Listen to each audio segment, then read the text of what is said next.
Hi guys, welcome in my channel Career Psychology.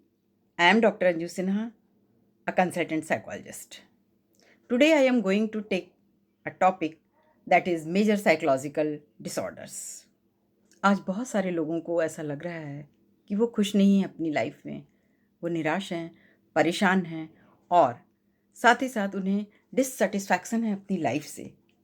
उन्हें ऐसा लगता है कि वो आगे नहीं बढ़ पा रहे हैं और साथ ही उन्हें अपने जीवन में आगे बढ़ने के लिए बहुत ही पेनफुल स्ट्रगल और बोरिंग से टाइम को स्पेंड करना पड़ रहा है या उन्हें ऐसे माहौल से गुजरना पड़ रहा है।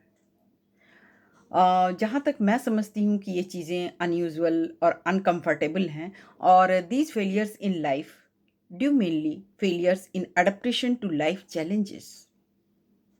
आज मैं आप सबसे इसी के बारे में बात करना चाहती हूँ कि ये साइकोलॉजिकल और मेंटल डिसऑर्डर्स कैसे होते हैं, इनकी पहचान कैसे करें और इनके बारे में जानें कैसे, इनके लक्षण क्या हैं और साथ ही साथ हम इनको मैनेज कैसे करें। सबसे पहले मैं लेती हूँ एंजाइटी को। एंजाइटी एक नॉर्मल सी चीज़ है और बहुत बार ये हमारे लिए हेल्पफुल होती है नॉर्मल सिचुएशंस में।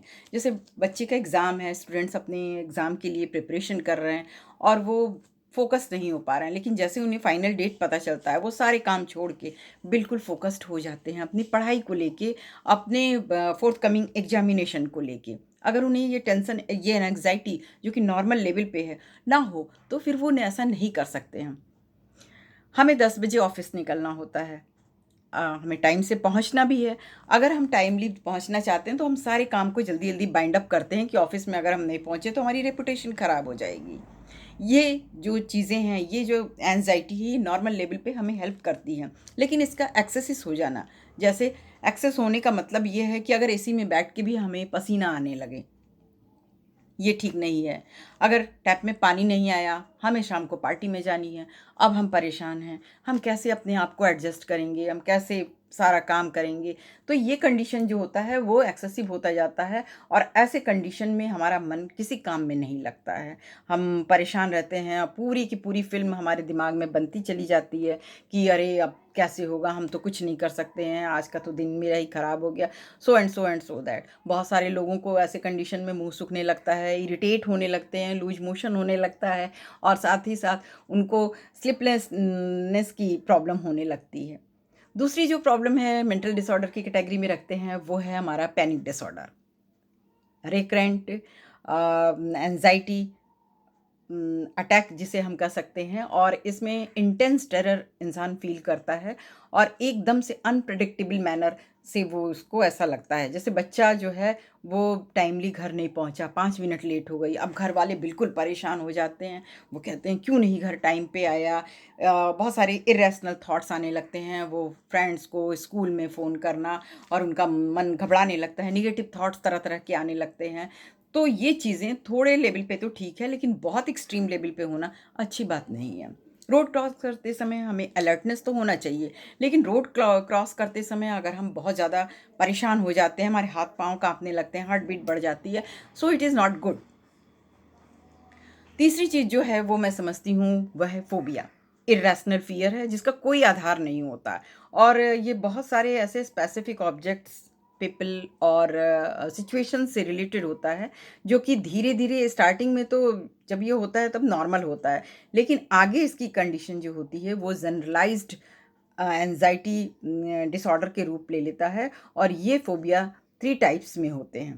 पहला है आपका सोशल फ़ोबिया, दूसरा है स्पेसिफ़िक फ़ोबिया और थर्ड जो है वो आपका हो जाता है एग्रोफ़ोबिया। अब कॉकरोच से भी बहुत लोगों को डर लगता है। बच्चा वैसे तो बोलता है लेकिन टीचर ने क्लास में खड़ा कर दिया, स्टैंड अप नाउ टेल मी।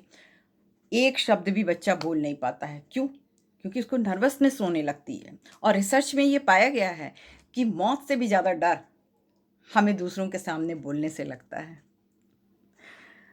फ्रेंड्स, आपने कभी गौर किया होगा कि बहुत सारे लोग जो हैं वो हमेशा हाथ धुलते रहेंगे। अभी हाथ धुला, फिर किसी सामान को टच किया, फिर गए और फिर हाथ धुलने लगे। तो ऐसा बार बार होना कि वो बार बार हाथ को धुलते जा रहे हैं या फिर बार बार इस तरह की एक्टिविटीज़ करते जा रहे हैं जिसमें उनका कोई कमांड नहीं है और वो एक्सेसिव होता जा रहा है, जो कि नहीं होना चाहिए। तो ऐसे कंडीशन में जो चीज़ें हैं वो बार बार उन्हें परेशान करने लगती है। इस पे वो असमर्थ होते हैं, बिल्कुल कैपेबल नहीं होते हैं कि वो किस तरह से उस पे कमांड करें। कभी कभी वो ऐसा भी होता है कि वो एक बार वॉशरूम से निकले, फिर वो वॉशरूम गए नहाने के लिए, फिर निकले, फिर गए वॉशरूम। ऐसा बहुत सारे केसेस हुए हैं जहाँ की डॉक्टर्स जो हैं इन सब चीज़ों को आइडेंटिफाई करते हैं और उन्हें अर्ली स्टेज में पता करना बहुत ज़रूरी होता है। ये ऐसे डिसऑर्डर हैं जिसको हम ऑब्सेसिव कंपल्सिव डिसऑर्डर के रूप में जानते हैं, जहाँ कि इंसान अपने आप को कंट्रोल कर पाने में असमर्थ होता है। एक नेक्स्ट डिसऑर्डर है, फिफ्थ डिसऑर्डर के रूप में हम जान सकते हैं जिसको, कि कुछ लोग नेचुरल डिज़ास्टर के उसमें आ जाते हैं, विक्टिम हो जाते हैं, या फिर टेररिस्ट बम ब्लास्ट के अटैक में वो उन्होंने देखा है उसको, या फिर कोई सीरियस एक्सीडेंट हो गया है। इसके साथ ही साथ या फिर उनको ऐसा कुछ वॉर लाइक सिचुएशन से फेस करना होता है। तो ऐसे कंडीशन को पीटीएसडी कहते हैं, पोस्ट ट्रॉमेटिक स्ट्रेस डिसऑर्डर कहते हैं। इसमें इंसान को बिल्कुल अनकंफर्टेबल, अनईज़ी फ़ील होता है, उन्हें तरह-तरह के ड्रीम्स आने लगते हैं और इसके साथ ही साथ कुछ ऐसे भी लक्षण होते हैं कि उन्हें फ्लैशबैक होने लगता है, एकाग्रता में कमी होने लगती है। अगर हम उपरोक्त सभी बातों पे ध्यान दें, तो हमें ऐसा लगता है कि ये सारी चीज़ें जो हैं एनवायरमेंटल फैक्टर्स के कारण हैं और ड्यू टू सम एग्ज़ामिनेशन या फिर ऑफ़िस या फिर बिज़नेस के कारण ये सारी चीज़ें जो है वो मेन रीज़न हो सकती हैं, जिसमें इंसान अपना कॉन्फिडेंस लेवल लूज़ करता जाता है और साथ ही साथ मेंटल बैलेंस को भी वो खोता चला जाता है। 15 टू 20% केसेस में ये देखा गया है कि इसका रिलेशनशिप जो है ये डायरेक्टली कनेक्टेड होता है जेनेटिक कनेक्शन से। दूसरा रीज़न हमारे फिजियोलॉजिकल सिम्टम्स भी होते हैं, जिसमें सिंपैथिक नर्वस सिस्टम जब एक्टिवेट होता है, ड्यूरिंग दैट टाइम हमारी बीपी बढ़ जाती है, हार्ट बीट बढ़ जाता है, spleen red blood cells create करने लगता है और साथ ही साथ हमारा जो ब्लड ये सर्कुलेशन होता है वो भी डिसबैलेंस हो जाता है। इसके साथ ही साथ अगर हम जाने देखें लक्षण क्या हैं, तो हमारा फेस जो है वो बिल्कुल सफ़ेद पड़ चुका होता है, पसीना बहुत ज़्यादा आने लगता है। इसके अलावा हम अपने हमारे को नींद नहीं आती है, साउंड स्लिप बिल्कुल भी ख़त्म हो जाता है, बेचैनी रहती है, डिसीज़न मेकिंग पावर बिल्कुल ख़त्म हो जाता है और इसके साथ ही साथ हम बहुत सारी प्रॉब्लम से जूझते रहते हैं। इसका इलाज क्या है? फ्रेंड्स, इसका इलाज ये है कि आप फ़र्स्ट ऑफ़ ऑल अपनी लाइफ़स्टाइल को मॉडिफ़ाई कीजिए।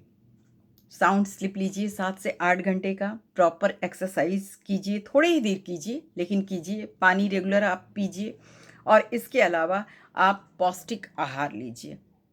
एक टिप्स मैं आपको देना चाहूँगी कि आप किसी फ्लावर को या किसी फ्लावर के पिक्चर पे अपनी आँखों को कुछ देर के लिए कॉन्सेंट्रेट करें और या फिर कैंडल जलाकर और उसे कुछ देर तक देखें और फिर अपनी आँखों को बंद कर लें। उस समय आपके दिमाग में कोई और थॉट्स बिल्कुल भी नहीं आने चाहिए। इन सब चीज़ों को आप फॉलो करिए और साथ ही साथ ऊपर बताए हुए सारी चीज़ों पे आप कॉन्सेंट्रेट करिए और डॉक्टर्स या प्रोफेशनल थेरेपिस्ट से जो आपके हैं या काउंसलर, साइकोलॉजिस्ट से आप कंसल्ट कीजिए और अपनी राय बताइए, अपनी प्रॉब्लम्स को शेयर करिए क्योंकि ये अर्ली स्टेज पे कंट्रोल किया जा सकता है, बाद में काफ़ी दिक्कतें आती हैं।